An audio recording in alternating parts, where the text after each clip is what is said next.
Hi, you guys. Hello. How you doing? I'm really well, thanks. I'm excited that you're back. Yes. So, you know how we always start. What's your intention for the session? You don't have to have matching intentions. You could want different things. What would be your ideal outcome? Or if you could fix, heal, transform anything in the relationship, what would it be?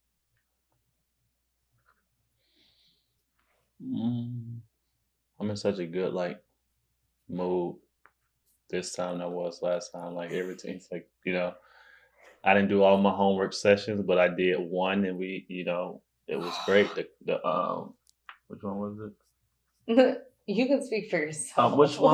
The one the one that we did. The bonding. Yeah, the bonding exercise. We've done the bonding exercise a few times, but we're asking what your intention is. But yeah, I know. My intention, always just to have more clarity, whatever that could be within my marriage. Okay. And if you could fix anything or heal anything that you know is still problematic, what would it be? If I could fix anything.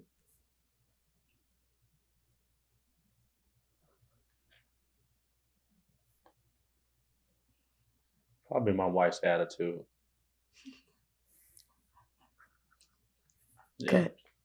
Good. Which attitude, what is the attitude that you want to fix? She could she have a switch. I mean,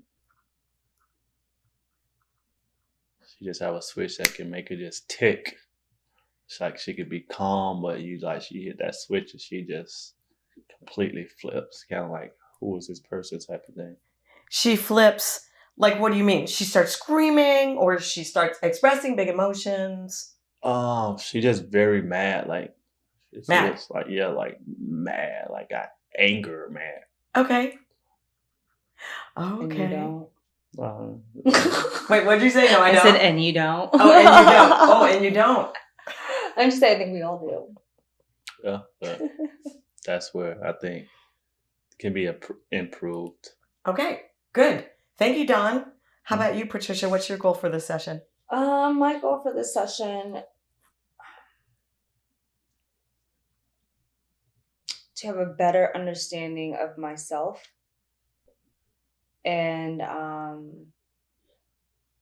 because I think that will greatly improve how I show up in the marriage. And if I could fix or heal anything, I would say it would be whatever is blocking me from fully being able to let go and fully dive in and trust my husband and our marriage. I feel like I'm constantly just resisting like the relationship, and it's draining. Okay, good. And going back to your first goal for the session, Patricia, when you say better understand yourself, so that how you show up in the marriage, is there something particular that you would like to better understand, so that it would influence how you show up in the marriage? In what way? Yes, I would say, well, now that I think about it, I would still like to understand more, but I think more so because I deal with a lot of insecurity and indecisiveness in our relationship. And I feel like I have taken the time to really understand where that comes from. But I think at this point in my life, I'm looking for tools and guidance on how to now implement what I've learned to change how I show up in the relationship, because I don't want to be that person anymore. If that makes sense. Okay, good. Yeah, I get it. That was good. Okay. And you said I'm insecure and indecisive. That you're indecisive. Okay, got it. Really good. Alrighty. Good goals. Okay, now we're gonna do remember formal brags and congrats from your last session. Mm-hmm. Okay, and I'll walk you through it. Did you happen to do formal brags and congrats during the week? No, we did the thank yous. Thank you, I know, thank you. The bonding exercises. Okay, well, we're going to do brags in a second, so don't tell me. Okay. So we're going to do formal brags and congrats right now. So if you'll remember, you turn toward each other, you establish eye contact, and then either one of you can go first. You're going to say, I brag that I, and then the other person says your name. I formally congratulate you on, and you repeat their brag, and then you shake their hand. Okay, let's see. God, this week has been a blur for me. And I especially want to hear about homework. Okay. So I formally brag. That's what we started off with. I brag that I. Okay. I brag that I made it a point to write on a poster board for the both of us in our room all of our homework assignments and lessons that we've learned so far in therapy. Oh. And then, Don, you're going to say, Patricia, I formally congratulate you on. Patricia, I congratulate you on writing out homework assignments on the whiteboard and getting us prepared for this week. Oh, good. Good handshake. Do you have a brag, Don? I think.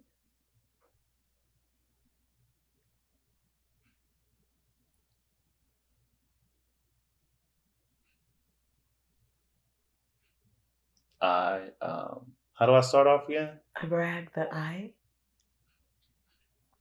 Okay. Do it have to be something I did, or I could brag on something that she done? First, it has to be something you did. You did. I did. Okay. What did I do?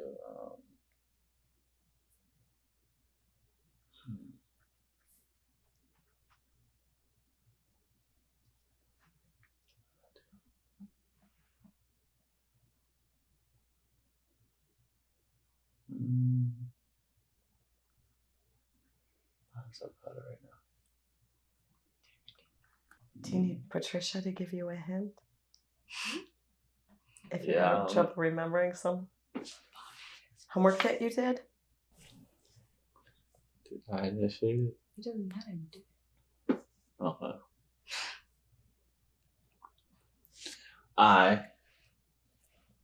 Did I say my name? I brag that I. I brag that I participated in our homework assignments, even though that's something I've never done before. That's good. And you're just say, Don, I formally congratulate you on. Dontavia, I formally congratulate you on participating on our homework assignments that you've never done before. Perfect.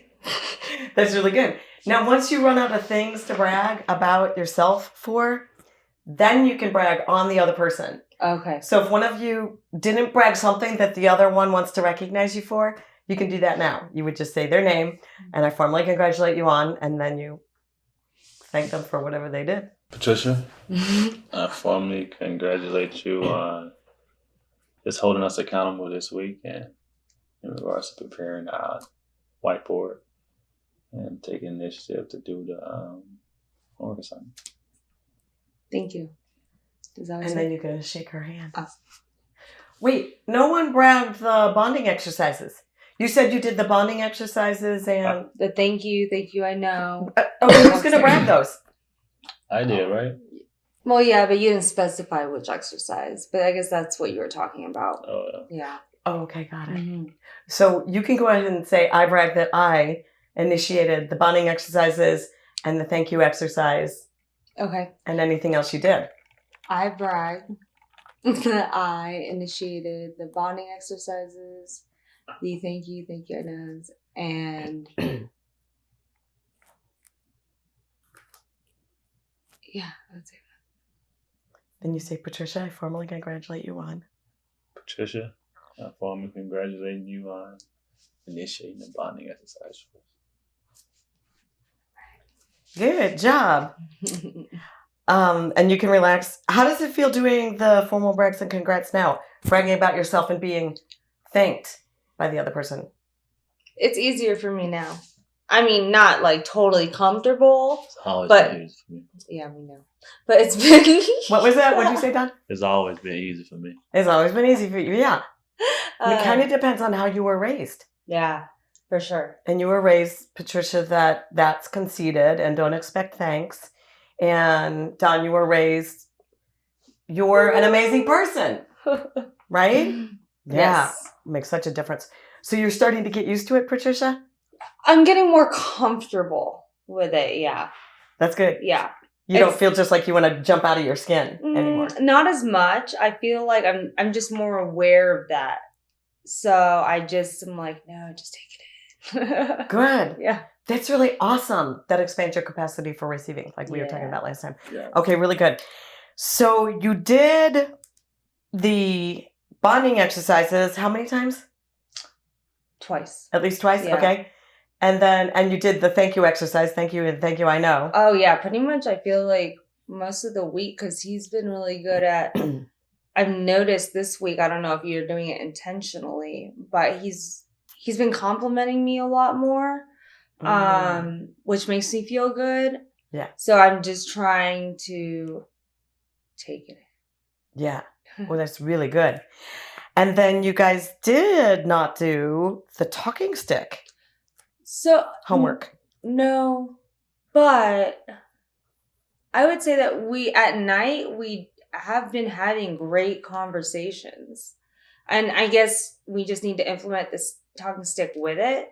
But I feel like our communication has just been so much better. And I feel that, I don't know, I can't speak for you, but when we do have, like when Satori's asleep, we always spend time to just talk for like, what it seems like 20, 30 minutes at least. Mm-hmm. And I don't know, I really enjoy and cherish those moments because we talk about our future, our goals, life, our childhood. And and I feel like we're not talking over each other. I think we're really listening and like engaging with one another. I mean, I don't even know how we began doing that, but I definitely think that this talking stick has helped because I'm a lot more conscious of not interrupting him, and I don't know, it just feels better, I guess. Mm-hmm. Yeah, I can't speak. And how is it? So it's different since you tried talking stick the first week or two and here. And how is it? How does it feel for you now, Don? It's good compared to how you guys were communicating before. Yeah, the communication it's a lot better from all aspects. Just like you say, once we put Satori to bed at night, we go out in the courtyard, sit down, and really just kind of just connect and talk about different things in regards to life, like growth, like what's your 5-year plan? You know, like, okay, we're about to buy a house right now. What you thinking? Are we planning for 10 years or 5 years to invest in something? Like we really starting to just really connect and have those deep conversations. Yeah, we had one where I really enjoyed, where we were kind of talking about me and my family dynamics and the roles that are played within my family. And it was nice because as I was talking, he was like, oh, I see it so clearly now.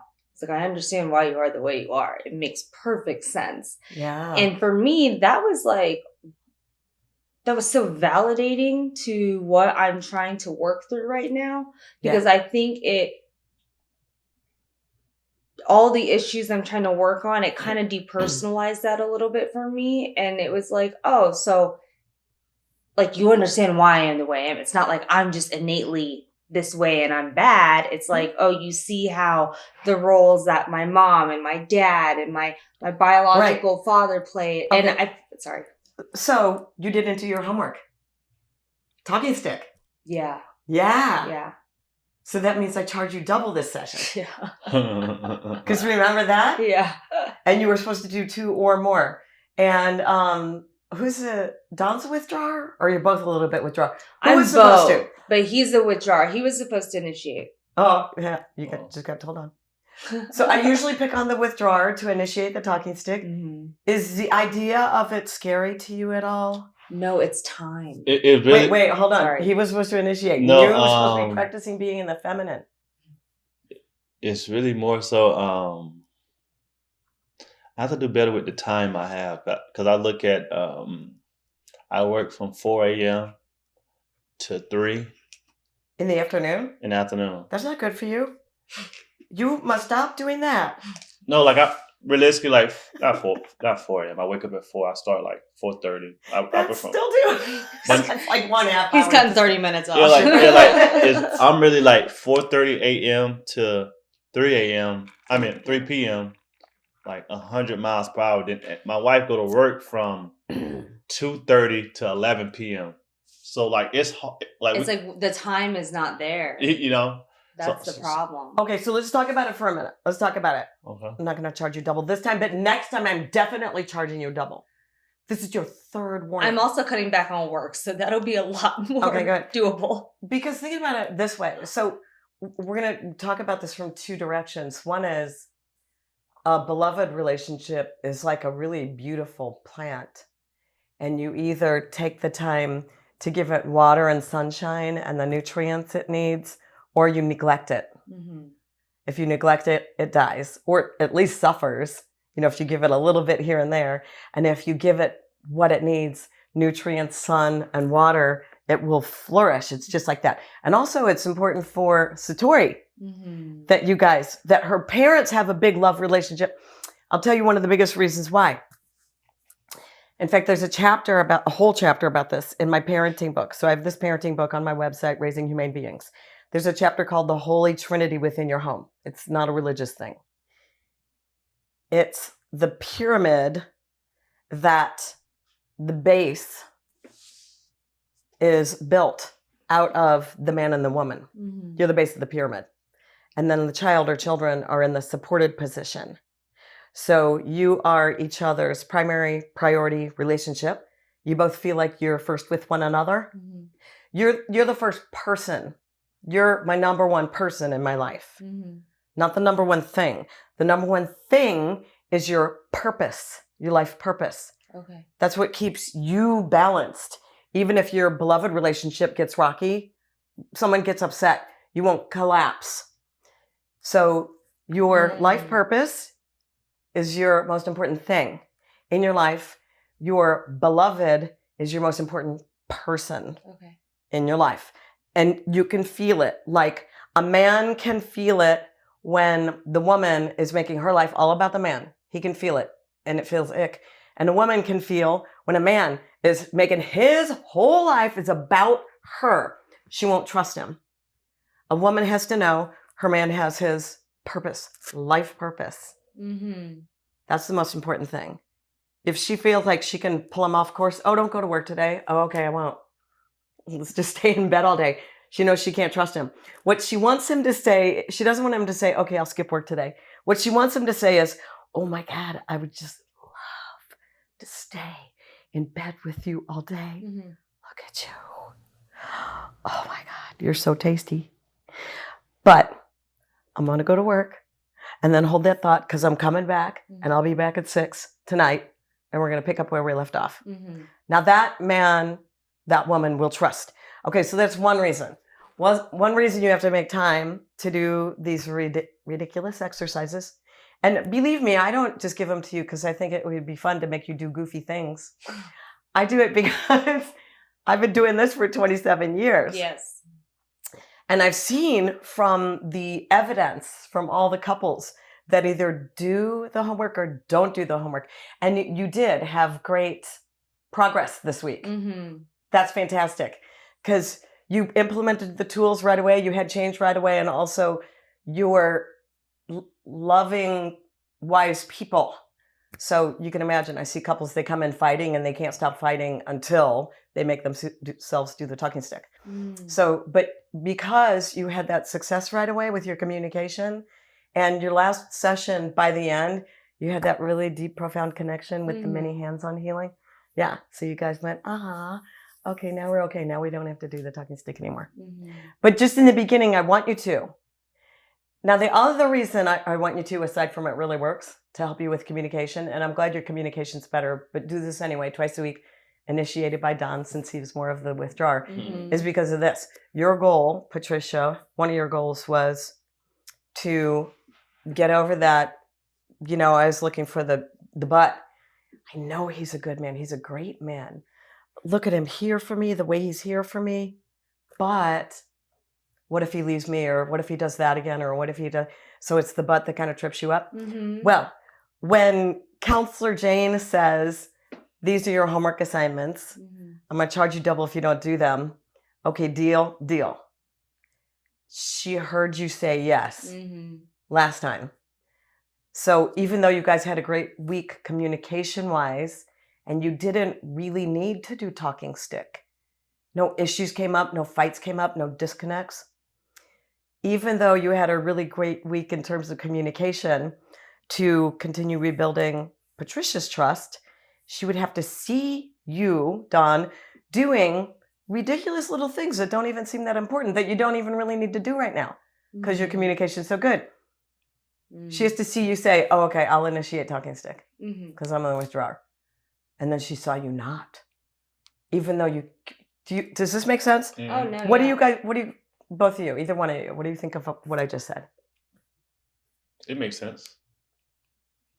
I mean, it makes sense from the just from the aspect of just getting better, just staying consistent. Even though we had a good week, like keep the foot on the gas. Yes. Don't get too comfortable, type of thing. Right. So I get it. And it's going to help Patricia with trust issues. Don't worry, we're going to work them from both ends because I'm an equal opportunity picker. I pick on both of you to make a change. For Patricia to see you say what you do and do what you say. Yes. And I feel like it's interesting because I didn't even really think about it until you said it, but you're absolutely right. I think and also I feel like maybe I do have an unrealistic expectation of the consistency that I'm looking for in order for me to say, okay, yes, I finally trust you. But yeah, I would agree with what you're saying because I think deep down in the back of my mind, it is like, okay, well, we did have a good week. I mean, we had things, but we extinguished the fire early on. But in the back of my mind, I do unconsciously hang on to, well, he didn't do it. So that just it's like my mind is programmed to see anything that is like suspicious or that threatens me. And that's what I hyper focus on. Okay, so we're coming to that next because that's super important too. But you can see for both of you to see each other say what you'll do and do what you say, even if it's something so minor, like one of you said to the other, yeah, I'll pick up the dry cleaning. Okay, great. And then you forgot or you got busy or other things took over and you got home and the other one says, where's the dry cleaning? And you're like, oh, dang, I forgot. But I knew the party wasn't until next Saturday. So, I kind of rearranged it in my mind. So I'll pick it up tomorrow. Okay. But what that means is you renegotiated a commitment after it was broken. Because I never want you to think I'm saying be perfect. Because none of us ever will be perfect, ever. I just want you to be impeccable with your word. So if you said, yeah, I'll pick up the dry cleaning, and you realize, holy cow, my day's getting away from me. You're on your way home. You haven't gotten home yet, so the commitment's not broken yet. And you call and you say, hey, baby, this and this happened, and the dry cleaner closed, and I'm so sorry. I missed it. Do you mind if I do it tomorrow? So because you aren't home yet, the commitment's not broken. Yeah, we deal with that a lot, I would say. Like in what way? Like I would ask him to do something, or I feel like something that we've always struggled with is consistency.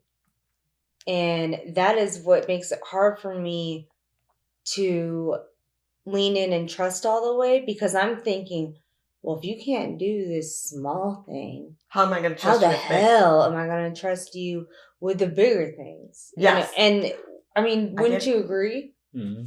Yeah. I get it. Okay. And I just want to add to this. This is not all about Don not keeping his word, because even saying something mean to yourself, like I'm not worthy, or I'm not as good as that other person or that other woman, or the whatever the mean liar voices that pick on you. That is a broken word. Mm-hmm. Because we have, whether we know it or not, we have a commitment to ourselves to not beat ourselves down Mm-hmm. and be crappy to ourselves. So that's a broken word too. There's lots of different ways that we can break our word. Okay, so this isn't about your broken word, Dawn. Okay, this is for us all to remember this thing that I'm going to show you right now. Okay, so if your word goes in one direction and your behavior goes in another direction, the degree to which your behavior is out of integrity with your word will directly correlate to the amount of pain, suffering, and failure you experience in your life. So, for instance, here's an example of a small one. I used to, until I learned my lesson, used to speed in my car a little bit all the time. And every now and then, strangely, it was always every other year on Valentine's Day, I would get a speeding ticket. It's only because it was always so gorgeous on Valentine's Day. I always had my top down in my car, and I was always singing and not paying attention to the speed limit. So a cop would pull me over, and I'm lucky, and this is stupid that it's this way, but I could talk my way out of some tickets because I was this little smiling white girl. Sad, but there it is. But half the time I would get tickets. And then if that went on long enough and I did not correct my behavior, these little, I wasn't like 50 miles over the limit. I was like 10 or 12 miles over the limit. Just a little bit every time. A little ticket every time. More and more builds up, and you get points on your record, and eventually your insurance goes up. So over time, you can see where you end up getting more pain, suffering, and failure. Okay, now imagine this big out of integrity thing. Some guy gets blotto drunk, blind drunk, goes the wrong way down a freeway, causes a pileup, and gets charged with vehicular manslaughter. He's going to go to jail and have huge fines and lots of pain, suffering, and failure. And not only is he affected, but his entire family is affected, and the family of the person or people that he accidentally killed in the car crash. So that's a lot of pain, suffering, and failure. Okay, so got it so far? Now, out here is all the love, health, wealth, peace, and serenity that you desire and deserve. And the only way to get there, and trust. Let's add trust in the relationship. The only way to get there is if your behavior follows your word. So to receive the keys to the kingdom, your behavior must follow your word. You do what you say, and you say what you do. And then people trust you. And I like to tell the story of the ladies who knew me from the Omega Vector weekend workshop, self-awareness weekend workshop that I'll be restarting. I'll let you know. Yes. And these ladies didn't really know me, but they knew me from I was on staff there, and then I was in the facilitator training. They didn't know me directly, but they knew me from around Omega. And they had a drug alcohol clinic right up the road from here, as a matter of fact. I've been here for 20 years. So I heard they were looking for a counselor to help run their weekend drug alcohol classes. And it was summertime, and I was looking to pick up a little extra work. And I reached out to them. And not even knowing me, they said, yes, you're hired. Because we know what kind of person you are. They knew that my behavior followed my word. I was integral. And they gave me keys to their 5 different offices all over the valley. including the keys to every single locked closet or filing cabinet or cupboard where all the money was kept that had been collected that week. It always ended up being around $10,000 or more. So when you are known as somebody whose behavior follows their word, you receive the keys to the kingdom, sometimes literally. So what do you guys think of that? Yeah, it makes a lot of sense. Well, I think for me, that diagram and your explanation really simplifies the principle of what you're trying to say, because I think in the everyday to day life, it's so easy to say, oh, I forgot, or oh, time's running out, or it slipped my mind. And, those little hiccups don't mean a lot in that moment. And if you don't have like long-term vision to see how that affects how other people view you, it's easy to negate that stuff. But to see this, it's like, oh, I see. Yeah. It just makes a lot more sense to me. Mm-hmm. I would say same. Yeah. This makes it more clear. Yeah. So one little thing can build up over time. Like if somebody says, oh gosh, I remember when I was 10 when my parents got divorced, and I didn't realize it as a child. Well, maybe I did realize it. My father was always late. He was a really good guy, really sweet, really kind, supported his family. He was always late. And I don't think I ever noticed it when we were all living together as a family. But then when my parents got divorced and they had planned for him to come and visit, it was probably one of the last times we ever had a family dinner, because my father came in the door. This is in the old days. He had a liter of Coke in a glass bottle. A glass bottle. And my mom, it's the first time I ever saw them fight. They never lost their tempers with each other in front of us. They didn't really fight. And she started yelling at him for being late yet again. It built up. It was like just the 100 millionth time in the 14 years that they were married. And he was so mad, he threw down that glass bottle of Coke. Oh, wow. I'll never forget it. Yeah, I bet. I was really... That impressed upon me. Yeah. And also it made me more of an on-time person. And then I got over that compulsion. So this is a really good thing to keep in mind. I'll just leave that up there. Your behavior follows your word. And the little broken words, like 5-10 minutes late every time, affects the trust. And the more that happens, the less.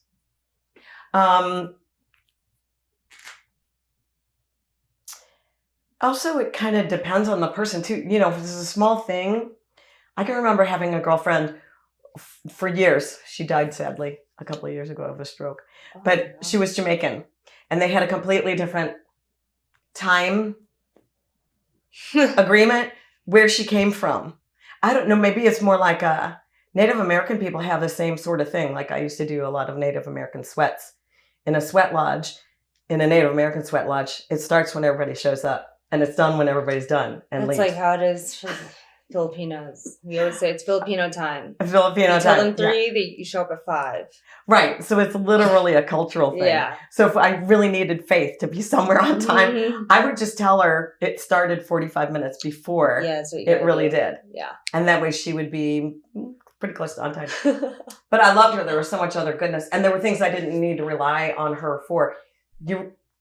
You're closer to each other. So you're relying on each other to be more of your word. So that you trust each other to follow through. It gets amplified when there's a child. And you have a baby now. So probably the volume on that got turned up. That's okay. A little bit. Okay. Because I think with me, I just forget shit. Like, I don't know, is it like my hits with football over time? Like, it'd be stuff I just literally oh shit, I forgot to do that. Like, no harm, no foul, it legitimately slipped my mind. And it happens. Are there certain things? Not intentionally, but it just somehow I'm like, oh shoot. Are there certain things, don't forget what you were going to say, Patricia, certain things that you don't ever forget? Like to work out, or you never forget your green drink, or I pretty much forget pretty much I don't everything. want to say you forget everything, I but pretty you much kind of do. I pretty much forget everything My for the most part. issue is that that's where I like get frustrated. I swear to God, we just had this conversation where I'm just like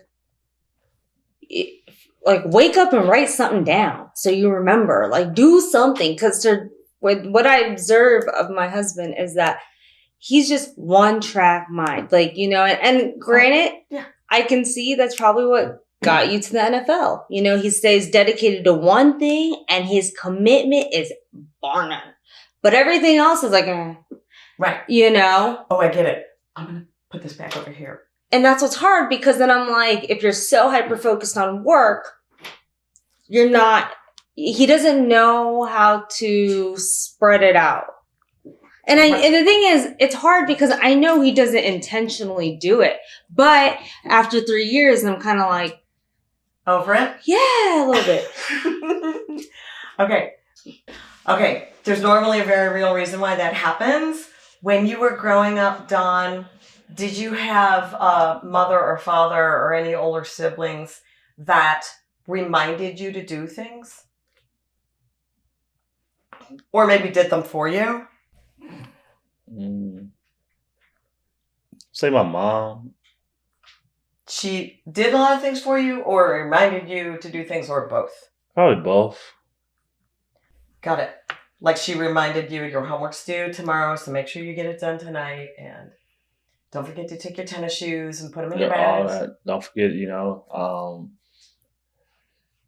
when I was a kid, I used to always like leave my jacket at school. Don't forget to bring your jacket up. Left my jacket. Jacket got stolen.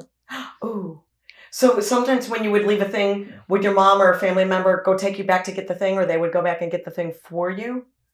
No. Once I realized it was gone, I go back the next day and look for it. If it's at that point, if it's not there, that's it. Okay. And do you ever remind him? Go ahead, Patricia. I remind him of everything. Okay. But that's the thing. The personalities are so different. Like I'm a perfectionist and he's kind of just like go with the flow, whatever, no big deal. But also, I mean, correct me if I'm wrong, but from what I've learned about you is that especially as he's gotten older, like he's played football his entire life. And the town he's from is all about football. And I think once, again, correct me if I'm wrong, once people started to see that like, oh wow, he's very talented and has a lot of potential, I feel that maybe he was a little bit catered to his entire upbringing. Like even in school, he'd tell me like people would help him with his homework, you know, and like they always had a structured schedule that he had to abide by. Mm-hmm. But now that he's out of that structure and there's not a whole team of people helping him get up to, you know, the NFL or whatever, mm-hmm. He's kind of like, I don't know what to do. Okay. But I could be wrong. But there is some, I would say there is some truth to that, being like, I don't know, like being in a small town, you're the number one player coming out with football, you know, like. Yeah. Like we went to his high school 10 years after he graduated. There's so many freaking pictures of him and his trophies and everything in his school, which was, I mean, an amazing experience for me to witness. But I think for me that really, because I didn't grow up like that. I didn't even really know like anything about football. I never was around that culture. I'm like, oh, so this is like a big deal. And everyone in his hometown knows who he is. Right. Okay, so you have some insight as to what might have caused you to not have to focus on other things when you were young and growing up, because there were other people helping you do it.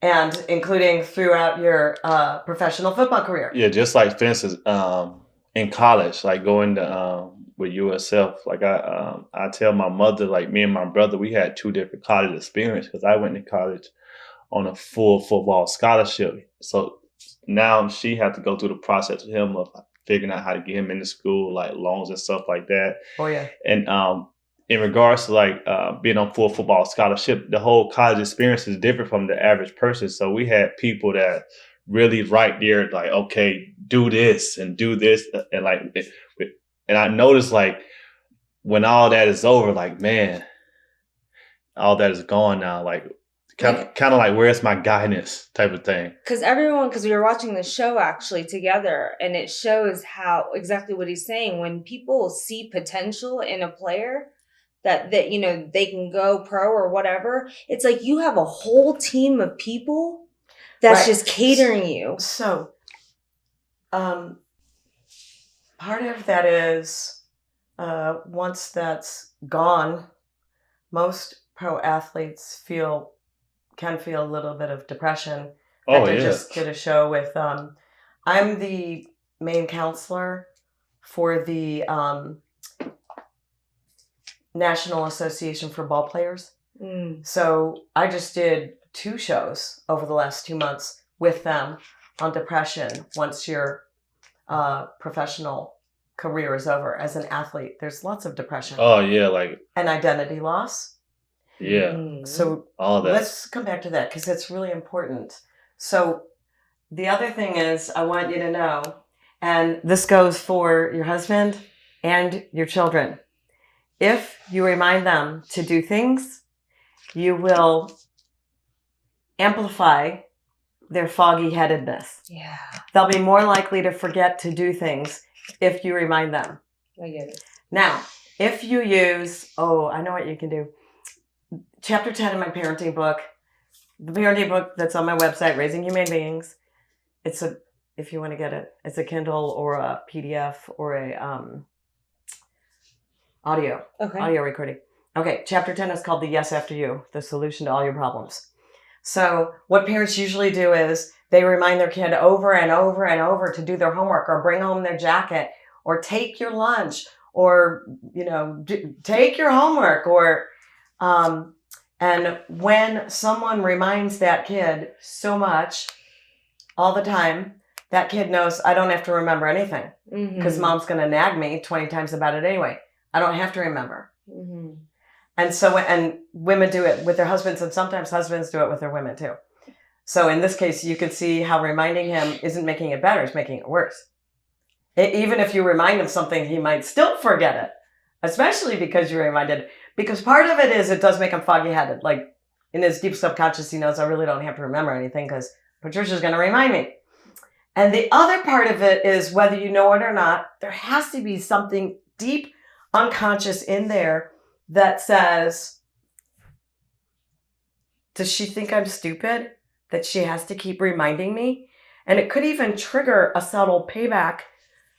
Not that I'm not saying at all that you would do that on a conscious level. It just can happen.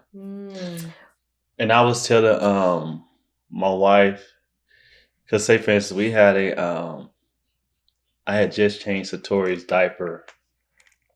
I put it right there. I put it right on the floor.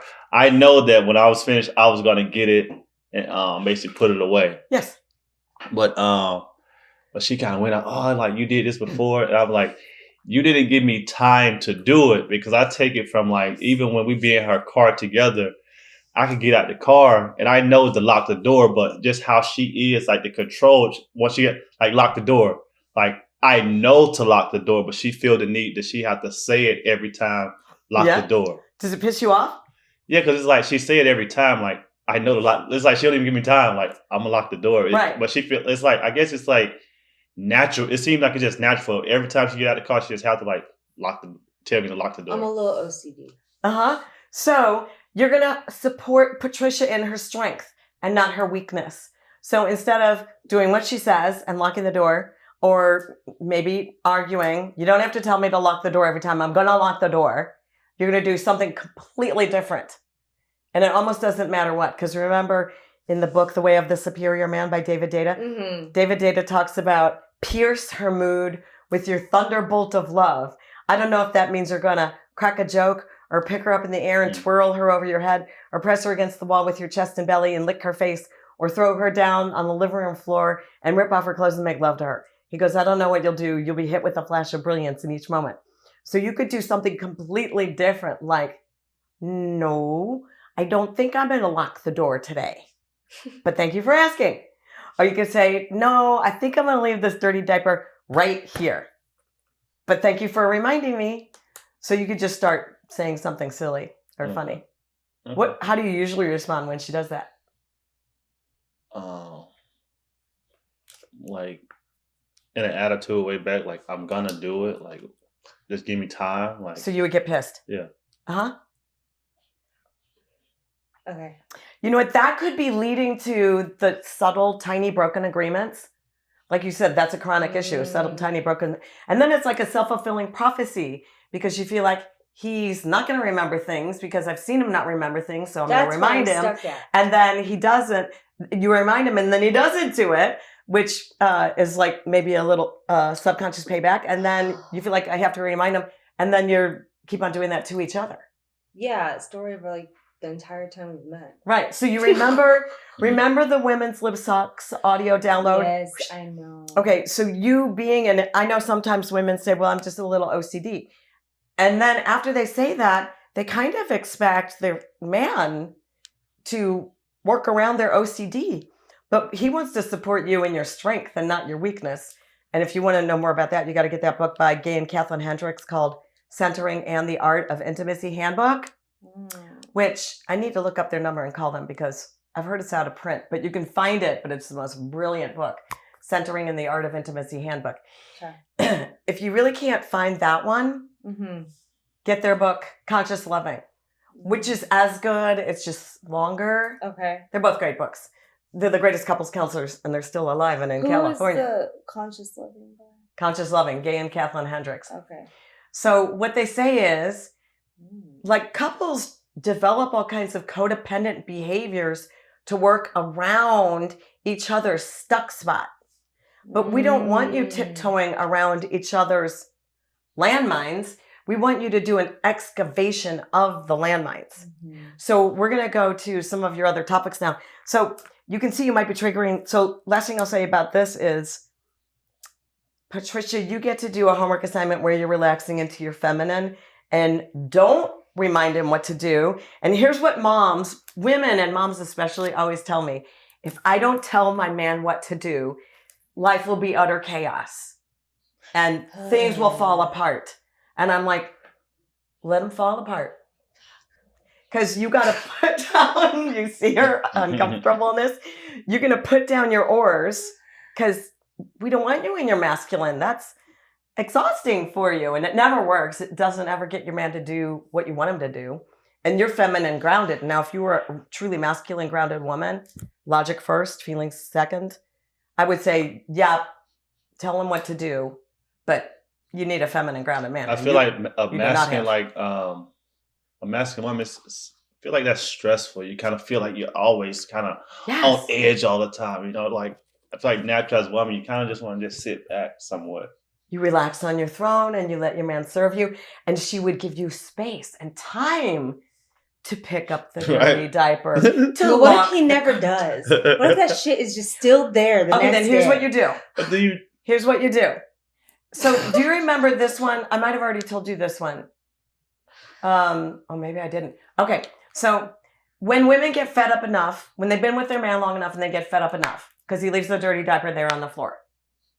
And you're in this cycle anyway. So he's going to keep on forgetting things and you're going to keep on reminding him things. And he's going to keep on forgetting things and we want to break that cycle.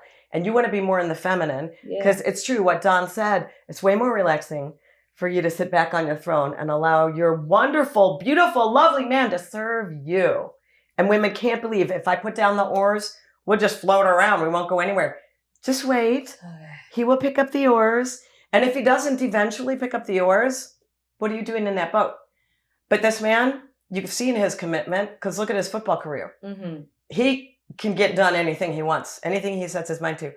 Okay, so what women get to eventually, if they're fed up enough and frustrated enough in the relationship, is you never, and I hate when you. You always forget and leave the dirty diaper on the floor. You never lock the car unless I tell you. I hate when you can't just take out the trash without me reminding you.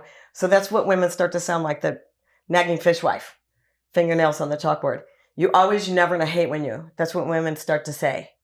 And it sounds awful to their man, and it feels awful to the woman who's saying it. She feels like a nag.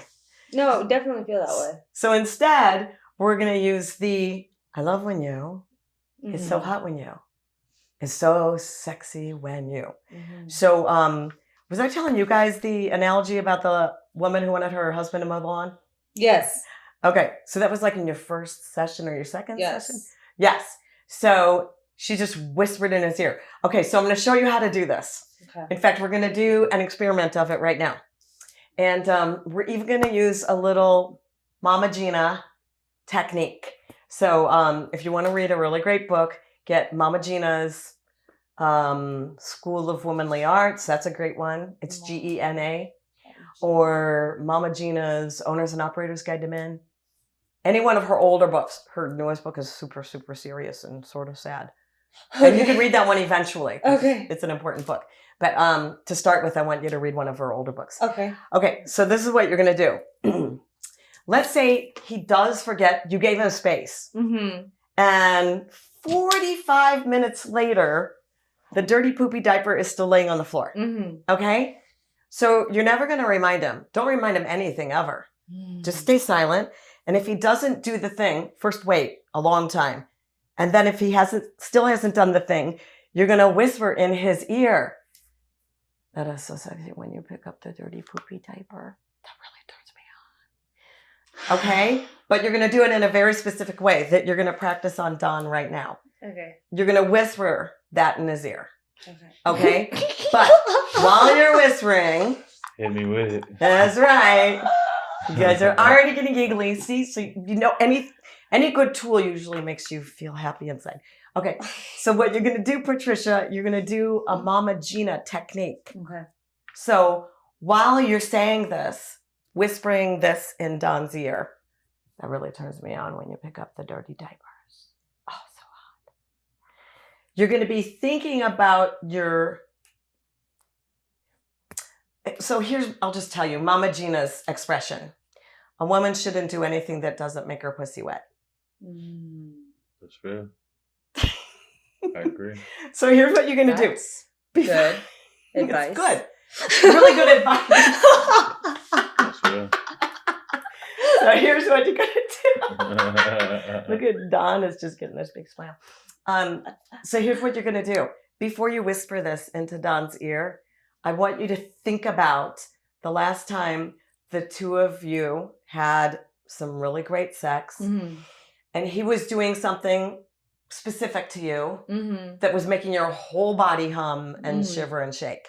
Okay. Can you think of, you don't have to tell us out loud, but can you think of a thing last time? Got it? Okay. Now you're going to really anchor in that thought. Okay. Okay. Now, as soon as you have that memory really solidly anchored within you, you're going to whisper into Don's ear, that is so sexy when you pick up the dirty poopy diapers. And all you're going to do, Don, is listen. Okay.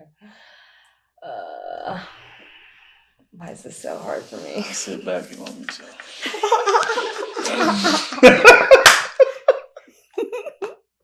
Counseling's fun. All right. I'm gonna take you seriously. Stop. Okay. Why do I not want to do this? All right. Interesting. This is hard for me. Oh, that's okay. Just do your best. All I know is to like. Oh, yeah. To scratch at the man. Yeah. Yeah, this is very different. It's more vulnerable, maybe. Yeah. Good. It's a good Definitely. exercise then. Definitely. Go ahead. Stop stalling. Okay. I'm waiting. It's really sexy when you give us a dirty poopy diaper and throw it away from me. It turns me on. How's that? Much better. If Do you feel like doing it now? Oh man, I feel like doing it. I mean, picking up the dirty diaper. No, like she was Or do you said, mean it? but no, It. like just both. Like pick up dirty diaper. Her talking to me like that. But when she come at me in a way, like I feel like she's attacking me. I just don't feel like doing it. I'm like, at the end of the day, because I know I was gonna get it anyway. Right. So now she's like, Now it caused the opposite effect. instead of it getting her what she wanted, it got her the opposite of what she wanted. Now you don't feel like doing it. Yeah. And now there might even be a thing you forget to do later on. Well, So how did it feel when you finally did it, Patricia? Not as bad as the anticipation of doing it. Okay, good. So wait, let's talk about that for a moment. So one of the things you brought up in the beginning, one of your goals, Patricia, was you feel yourself blocking yourself from just letting go and trusting him. So, and opening to him. And, you know, you got hurt before. And that's the thing about love is beloved love is dangerous. You can get hurt. And even if a relationship goes beautifully and perfectly for this couple's entire life, it's going to end in pain. Because in beloved love, the deal is someone always walks away. They either walk away or they die. So let's say this two couples stays together, these two people, to the end of their life, someone's going to die. Unless you live in the Notebook and you die at the same time, which that never happens. So there's going to be pain. That's beloved love. But the question I always ask people is, can you love Forrest Gump style? So Forrest Gump style is like, remember how Forrest loved Jenny? Did you see that movie? No matter what she did. Unconditional love. So I ask people, can you love that way? I don't think I can. That's okay. You don't have to. That's like, can you think about it? I could think about it, but that unconditional love, that's a different, like, that's basically, if my wife feel like she isn't like, for whatever reason, like sexually satisfied. So maybe she'll like want to go experience having sex with somebody else, and me just loving her and understanding. I don't look. That's not unconditional love. You're like, no, I'm a no. That's like, yeah, I'm not. I'm a no. Yes. I don't think I can ever get there. I don't think I can ever get there. Just kidding. On situations like that, like. So this is I know what you mean. And beloved love is conditional. It is. Like for most people, you have a condition that your mate be a man or a woman. There are some people that are bisexual. You might have a condition that this person has a job, or they're not a heroin addict living on the mattress in their mother's basement. It's a conditional kind of love. We're asking Patricia to open up her mind to this new kind of love, because what her brain programming keeps on doing, and just remember, your brain is a big meat computer. Yes. Your brain is a meat computer storing and recycling old information. Right. And some of it is designed to protect. So imagine if, when you were a little girl and you were in this chaos, this storm that was your childhood, where it wasn't safe to be vulnerable and open and feeling, that you were smart and you put on a little size 4 rain slicker because you were in a storm and you were a little girl. And now you're a grown ass woman living in the desert where it is frickin' 112 degrees today. And you're still wearing the little size 4 rain slicker and it's strangling you. That's how I feel. Yeah, you can't open to love to your man. So this is idea. So I'm with you, Dawn. Beloved love really is not unconditional. But we're going to get Patricia to think about these other things. And you guys you have a fantastic opportunity that you're taking to help each other heal things that are stuck. So that is one of the jobs of beloved love, is it helps you heal old wounds. So loving Forrest Gump style means loving recklessly with an open heart. My other favorite example is, did you ever see the movie Adaptation with Nicolas Cage? I have not. So you can probably find it on Netflix. Maybe skip the very end of it. Okay. Because even though it has a happy ending, just before the happy ending, something really startling and upsetting happens. So when I watched the movie, I was like, so, you know, if somebody's like gets a little upset by movies, maybe have the other one watch and skip over that part. Okay. Someone dies. So near the end, there's a part where Nick Cage plays his own twin brother. He's these two brothers. Okay. He was amazing in this movie. He gained probably 50 pounds to Oh, play this wow. part. And he's practically bald and this wiry hair. And it's a Coen Brothers movie. You know, the Coen Brothers, like being John Malkovich. Oh, they're great. They're great writers and directors. Movie writers. I don't know if that's the word. Anyway, at one point they're hiding in the swamp, the two brothers, and they know they might get killed. And so there's a smart brother who's a writer, and then a goofy brother, the twins. And the smart brother, Nick Cage, says to the goofy brother, because he knows they might die, he goes, you know, you've always been oblivious. I mean that as a compliment. Like, I'm remembering we were in 7th grade and I was looking out the window. I was in science class and you went skipping up to Mary Smith, and the goofy brother goes, oh yeah, I had such a crush on her. And the smart brother goes, yeah, I know. And you're chatting her up and you're grinning and smiling and she's talking back to you and her friends are there. And after you're done talking, you're like skipping away with that big goofy smile on your face. And you didn't hear them, but they were making fun of you behind your back. And the goofy brother goes, no, I heard them. And the smart brother says, but you were still smiling. And the goofy brother goes, oh yeah, yep. I decided a long time ago, it's not that I'm loved. It's not who loves me. It's that I love. And she could never take that away from me. That was my love. And they could do whatever they want. I had that love. That was my love. Yeah.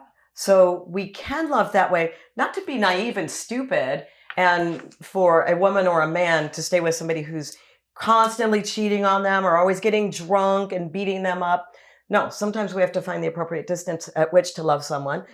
But Don's a good guy. Yes. So this is just a mental construct that you can start having a conversation with yourself with. Okay?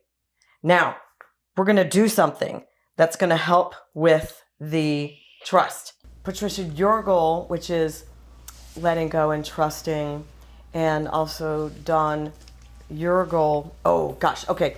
Dawn, we're going to do yours real quick because this is going to be an easy one. And also what we're doing next will assist this one too. So Dawn, you said her attitude. So Patricia's attitude and how she can flipping a switch, and all of a sudden she's angry, and women don't make sense so much to men because women are so weirdly different. They really are. And it's because of that big, thick corpus callosum. Remember in the talking stick video, the women are thinking and feeling at the same time all the time. And also she's the ocean. Sometimes calm, sometimes stormy. Why? I don't know. It's a full moon. So the way to calm her down is to do a metanoia. And also the activity we're going to do next might help with that as well. Okay. And so with a talking stick. But a metanoia means a total reversal in thinking or spiritual awakening. So whenever his woman starts to get upset, usually a man wants her to calm down. A good man wants his woman to be happy. You love her, so you want her to be happy.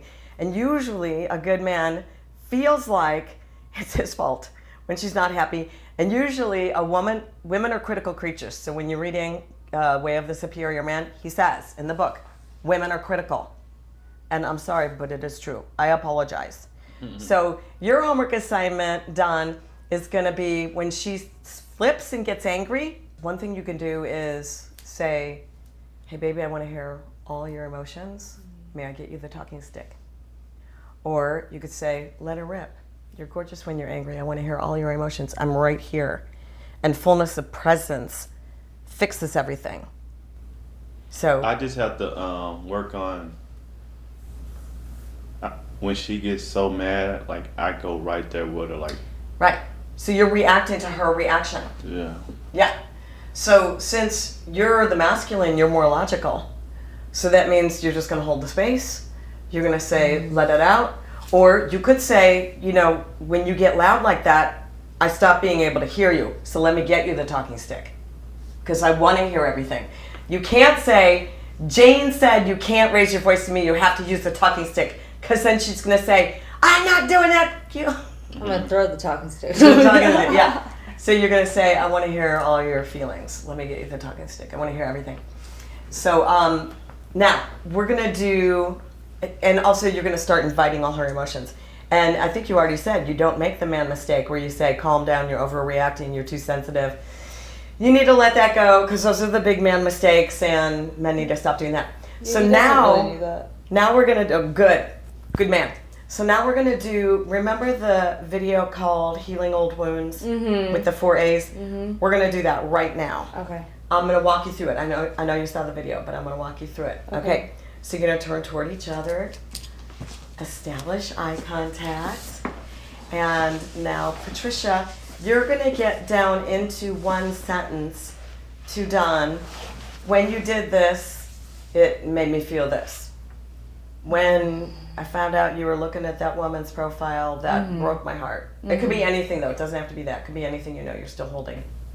What am I still holding? And if you could find something related to the trust, that would be ideal. Okay.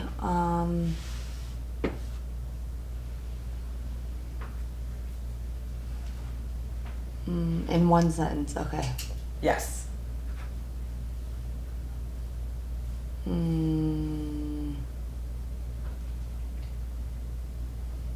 Okay. Good. Say it? Yes, ma'am. Okay.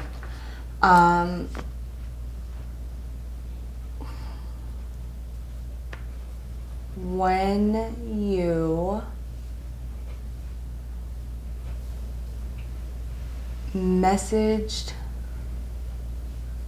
someone that you used to talk to, how fun it was when you guys were, I don't know, talking, that really hurt my feelings.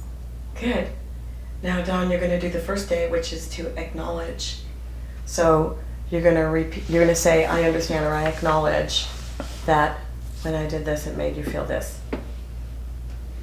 I understand when I had messaged someone I used to deal with in my past about how fun it was.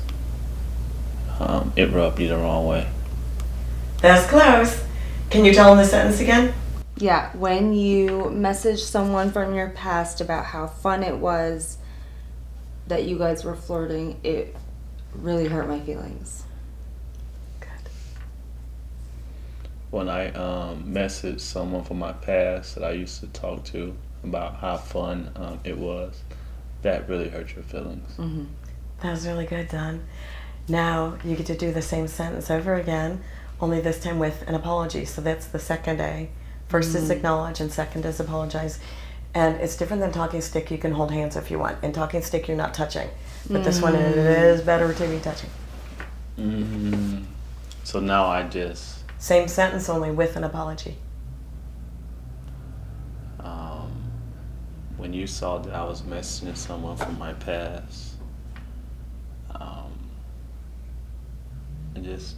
That it was fun, flirting. Basically that it was fun, flirting. Good. Somewhat. I'm sorry. Right? That was pretty good. So the reason why you want to use her words exactly is so that you're really honoring exactly how she feels. Because you said, Patricia, you said that when you were messaging that it was fun flirting with her, It hurt my that feelings. really hurt my feelings. And I think you said somewhat, flirting somewhat, right, Dawn? Yeah. So that would be a minimizing word. I see. So you have to be careful to say it just the way. So can you do the Gotcha. apology one more time, Dawn? And do you Okay. need her to repeat the sentence? I got it. When you saw that I was messaging someone from my past and talking about how we was enjoyed it flirting, and it really hurt you, I really apologize for that. Good. Hold your eye contact. Let that sink in, Patricia. Good. And the fourth A is act of amends. So, Dawn, now you're going to say, what act of amends can I do to heal this wound I caused? what act of amends that I could do to heal this wound that I caused. Good. And now you guys can relax a minute. So the reason why I always have couples do this tool in session, like the other ones, the talking stick, the bonding exercises, they're pretty basic and easy to do at home. Mm-hmm. This one, if people don't do it in here with me the first time, they can get into a fight. So now you get to think of what could he do in concrete terms, starting when and ending when, that would heal this wound. Now sometimes the act of amends is very direct. I want you to write on a sticky note every day for the next 30 days something different that you love about me, and then hide it somewhere where I'll find it in the morning, like on the orange juice or the toothpaste or whatever. Or it could be something indirect, like cook me my favorite dinner or take me to my favorite restaurant, or give me a back massage and clean the house. Or it could be both, a little of both. Okay. Write me a letter of apology telling me why you understand how that was hurtful. And if you have any trouble thinking of acts of amends, Dawn, you can help her think Okay. of one. So how would I start? You just say, I want you to do Okay. blah, blah, blah. I want you to Let me hear it. give me a massage tonight.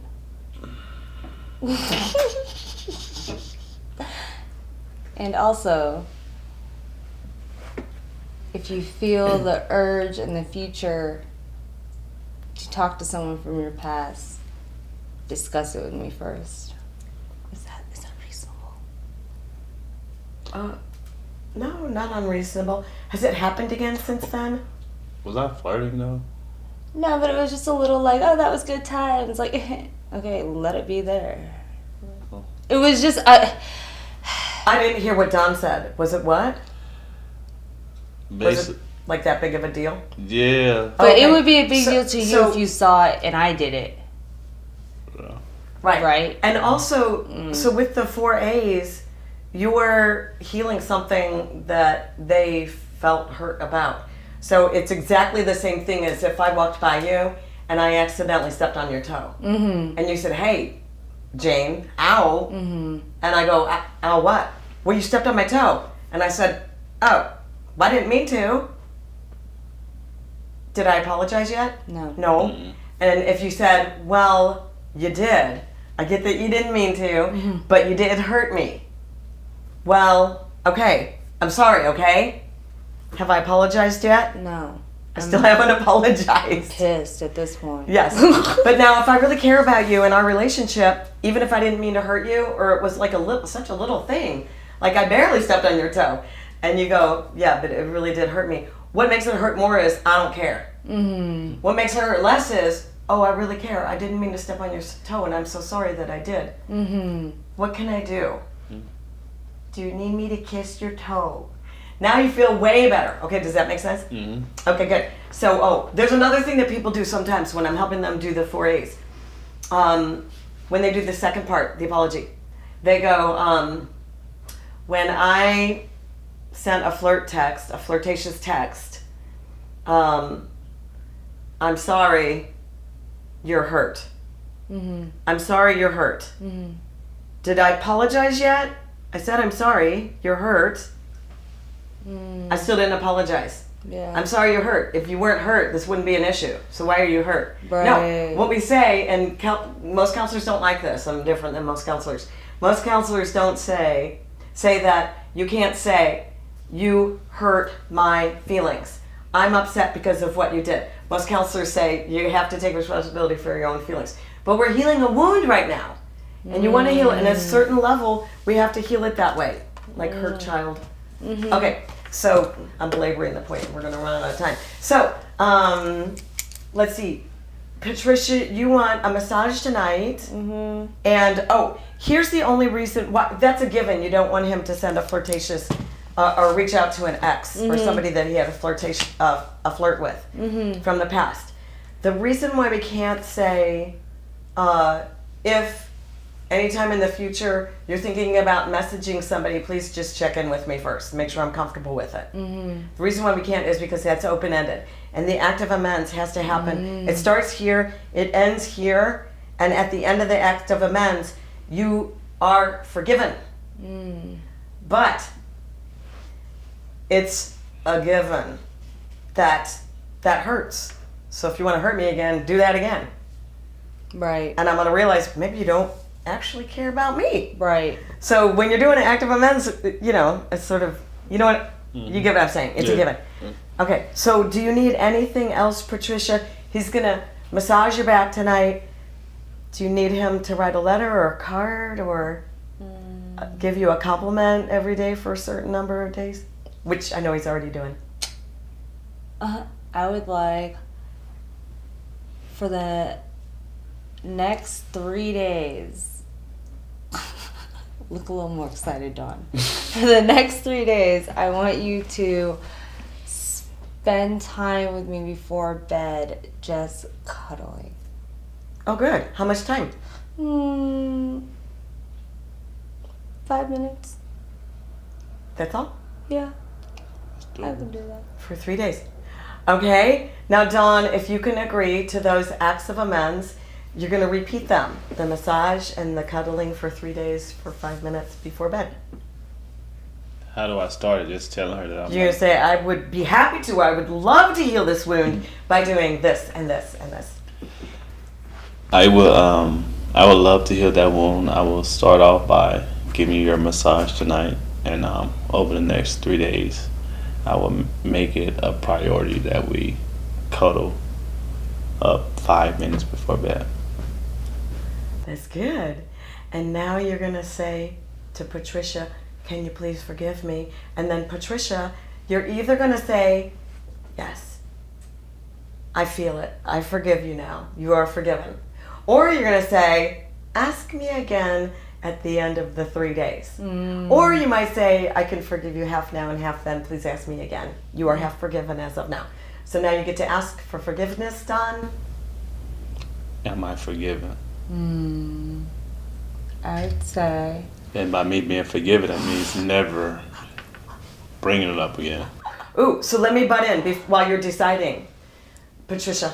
So when you set the act of amends, it has to be big enough that it's your agreement with yourself, Patricia. If he does this, this, and this, I forgive. And I don't bring it up again. And when it comes up in my head, I go, oh yeah, he did those lovely act of amends for me. Okay, let it go again. Now, if it keeps on coming up, and let's say you bring it up to Don again, Don, you're going to say, okay, this is one of two things, honey. You're not going to get reactive. You're going to say this is one of two things, honey. Either that act of amends wasn't big enough and we need to do it again with the bigger act of amends so that she'll really forgive, or I think you might have forgotten. We did the 4 A's and you said you forgave me. And then you'll either go, oh yeah, the act of amends, it wasn't big enough. Okay, let me come up with one bigger and then it'll really be done. Or you might say, oh yeah, you gave me that massage and then you cuddled with me, those things. Oh yes. Okay, thank you for reminding me, letting it go again. Because women, not just women, men do too, but women especially because of the brain, carry a wound for so long and it becomes a part of their identity and a part of their defense system and a way to keep their brain keeping this thing in the way of the love. So do you feel like it's a big enough act of amends? I do. I say I half forgive you now and the other half after the 3 days. Okay, good. Fair enough. So then, Dawn, at the end of the 3 days, you're going to ask again, can you please forgive me now? Gotcha. And then you're going to say yes. Yes. Okay? And then you can go get a hug. Now, get a hug. Come here. I do have one question. Yes. What's your question? What would help me to like really, not this in particular, but a wound, like let it go? I have a hard time of letting a wound go. Yeah, I'm going to show you. We're Okay, doing that next. great. Okay. So one of the things that helps you let go of a wound is if your mate is doing an act of amends. Okay. So that's one thing. Okay. The other way, strangely enough, is if you do the 4 A's for him. I don't know why, but when the person who's wounded is receiving acts of amends from their mate and also doing something for someone that they caused in him, it starts easing up. It starts releasing. You'll see. I don't know why. It's a weird, cool thing. Because I think we walk around sometimes like the wounded party, and that becomes our identity. Yeah. I'm the wounded party. Yeah. But when we're giving back now, I hurt you. I kept on accusing you of things that you were not doing. Maybe you want that wound healed, or maybe you want the hurt constantly reminding you to do things that you were just about to do, lock the door. Maybe you want that wound. It might not even feel like a wound. It might just be an irritant. But because you need to come up with something that Patricia is now going to heal for you, you have to think of something. Can you think of something that you would like her to heal for you? I would like her to heal for me.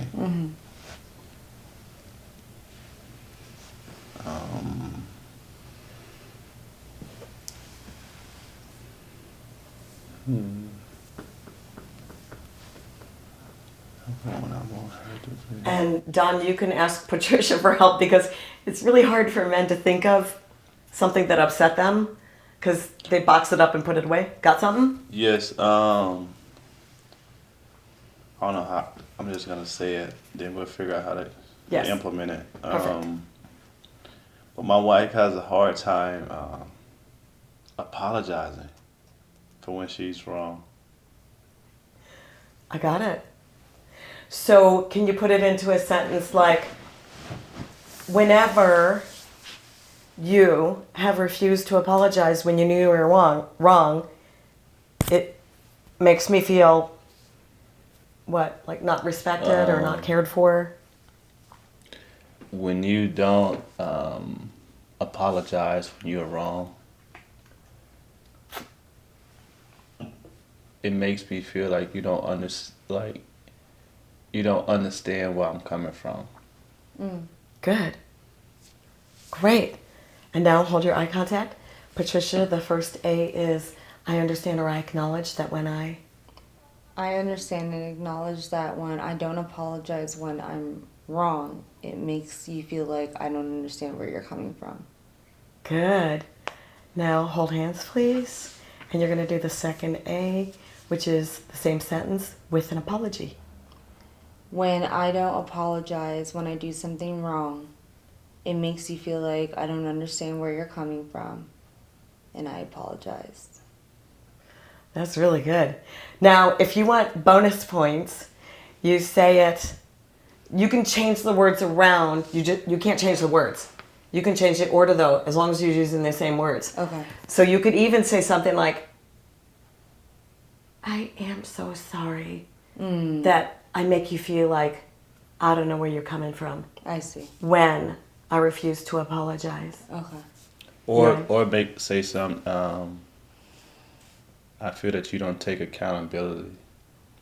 Oh, okay. So maybe you need her to add to that. Yeah.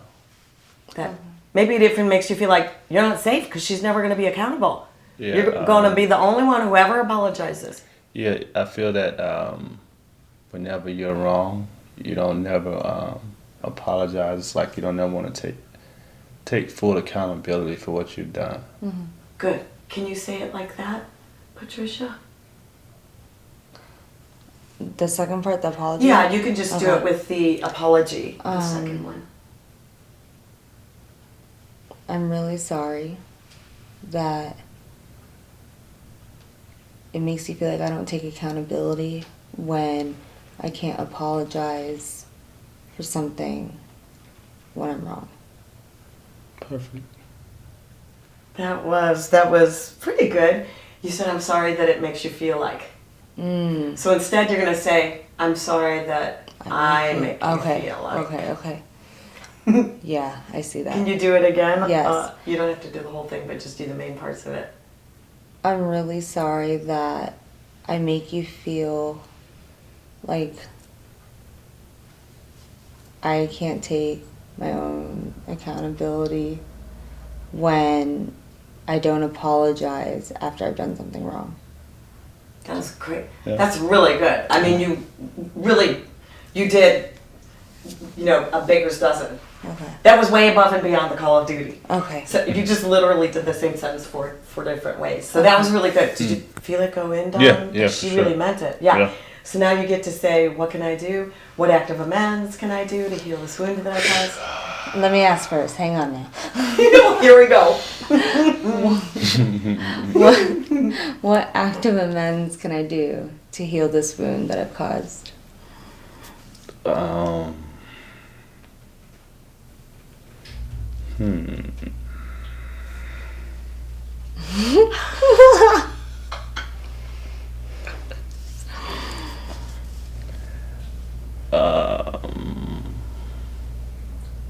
And it's okay to ask her for help if you're having any trouble coming up with an idea. Let me see.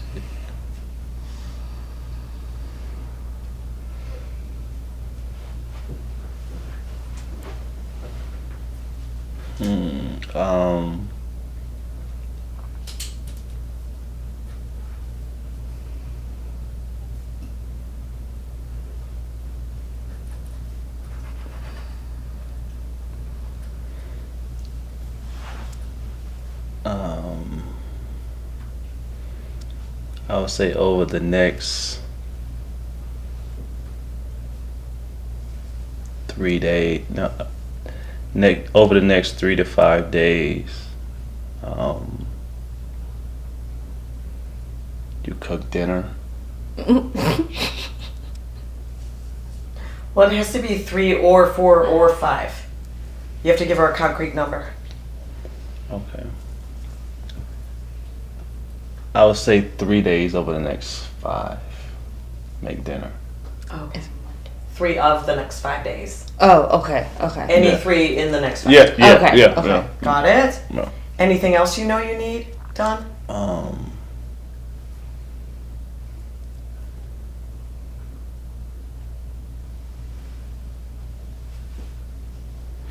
I will also throw a massage in there too. Okay. Okay. Okay. Good. So now, Patricia, you're going to repeat back to Don everything he asked you to do so that he knows you got it. Okay. You're going to say, I'd be happy to heal this wound I caused by doing this for you. Okay. I would be happy to heal the wound that I've caused by cooking dinner 3 out of the next 5 days and giving you a massage. Good. And Don, can the massage be on any of the, does it need to happen by a certain day or just by the 5th day? Or About the 5th day. by the 5th day? Okay, okay. Okay. Okay, good. Now you get to say, can you please forgive me? And then Don, it's either yes, I can forgive you, or ask me again at the end of the 5 days and I'll forgive you. Can you please forgive me? I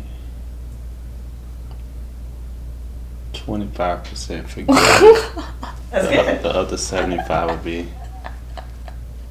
5 days from now. If Okay, every- good. So you're going to ask him again then in 5 days. Okay. And now you can go get a hug. That was really good. Okay, I'm going to fly through a couple of things. Okay. And then we're going to do a little closing exercise. Okay. Okay. You're going to have a homework assignment that's also going to help with the trust. Okay. Okay. You are going to do a blindfold trust walk, which I'll come back to in a second. I don't want to forget to tell you, you're going to do 2 talking sticks in the next week, executed by Don. Okay, Don? Okay. And then I'm not kidding. If that's not done, I'm charging you double. Okay. And you don't get to remind him, Patricia, because remember, your job Yes. is to stop reminding him of things. Okay. Okay. Now you're going to do 2 or more bonding exercises as well. Okay. The bonding exercises. Okay. So blindfold trust walk.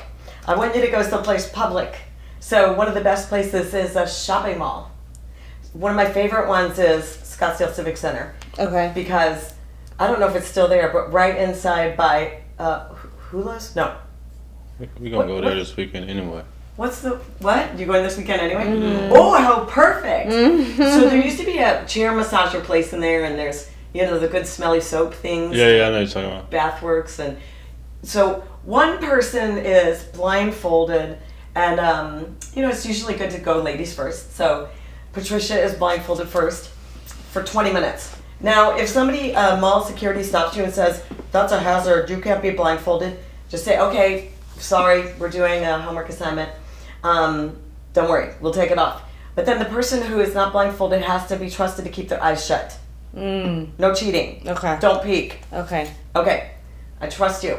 So you're gonna. So 2 people gonna be blindfolded? No. Oh. Like, what are we gonna be doing? So you're gonna leave. That would be really dangerous. Here comes the escalator. So Dawn, you're gonna lead Patricia around first for 20 minutes. She's blindfolded. Okay. 20 minutes. The person who's blindfolded can't talk. Only the person who's leading can talk. Okay. But the leader can't say, okay, step up here. Or we're coming to the escalator. Or lean down and drink out of the water fountain. You can't give any directions. You can lift their leg up or put their hand on the railing. The leader can talk about anything they want. You just can't give them directions on what to do next in terms of where they're walking. Okay? What's really fun is toward the end of leading the first person, you stop at one of the restaurants, you order food for them, and you feed them while they're still blindfolded a little bit. You don't have to. Just find whatever you can find that would be interesting and fun and different.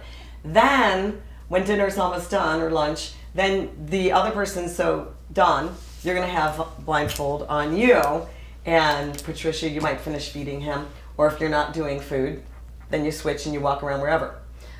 You can take 15 minutes or so and visit, what was that like for you? What was it like for you following? What was it like for you leading? And just like do a little check-in with each other, and then switch. Then Patricia, you're leading Dawn around for 20 minutes. He's blindfolded. Then you can't talk and you can. So we can't tell each other where to go? Correct. Okay, so how would we move around? You would have to steer him. Oh, I see. Or if there's steps coming up, you're going to lift his leg. Do you like hold hands? Any way you want to do it. Okay, good. I've seen people do it all kinds of which ways. Okay. I've seen one person, leaders, walking behind the person blindfolded and holding their shoulders. I've seen them walk side by side, holding arm in arm like that. Okay, got it. Okay. So we're going to wind up with this. Please look each other in the eyes. And now you're each going to do one, what I love about you is, and please make it a body part, because that is how we get the couples giggling. What I love about you is you have some nice tits. And what do you say, Patricia? Thank you, I know. That's fair. That's awesome. Okay, good. And you're going to say, Dawn, what I love about you is. Sorry. Dawn, what I love about you is your big, juicy, soft lips. What do I say again? Thank you. Oh, thank you. Oh, you know what? I'm going to show you like an upgrade on this exercise. Now this one you're going to whisper to each other. And Dawn, you're going to go first. You're going to whisper into Patricia's ear something that you love about her yoni. Yoni is Sanskrit for vagina. It means sacred space. You're going to breathe it in. You're going to say thank you. And then you're going to whisper into Dawn's ear. Dawn, what I love about you is, and you're going to whisper a compliment to him about his lingam. Lingam is Sanskrit for penis. And the literal translation is wand of light or sword of light. So go ahead. You get to whisper into her ear something this that is you too love. advanced for me. You can handle it. He's just going to whisper. None of us are going to hear what he says. Except for he's got a big microphone in front of him.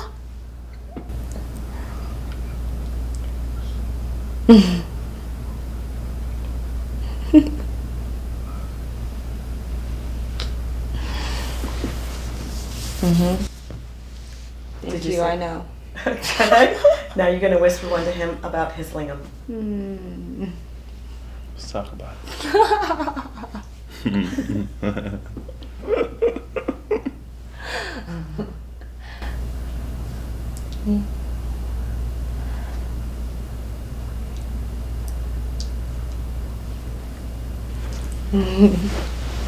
Perfect. Thank you. Thank you. Really good. How did that feel? Felt good. Good. It felt good. Awesome. Just briefly, like 1 or 2 sentences, what was your favorite thing you got today?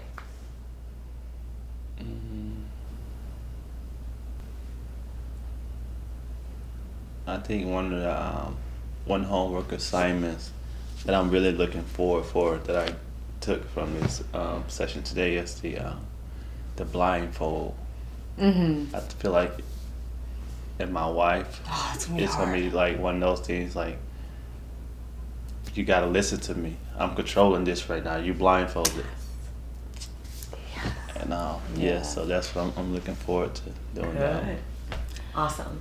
How about you, Patricia? I'd say that I really like the idea of not reminding him to do anything, because it's going to be a bitch not doing it. But I know that it will be good for us overall. So That's awesome. mm-hmm. And Dawn, if she slips and forgets, you know, you're not going to react with anger or frustration. You're just going to say, oh, baby, that's so hot when you tell me what to do. I want to have sex with you like that. I want to get you a Catwoman outfit and a whip. That's so sexy when you're bossing me around. Yeah. So adorable. Okay. Okay? Okay. Good job, you guys. All right. Yes. Thank you. Woohoo!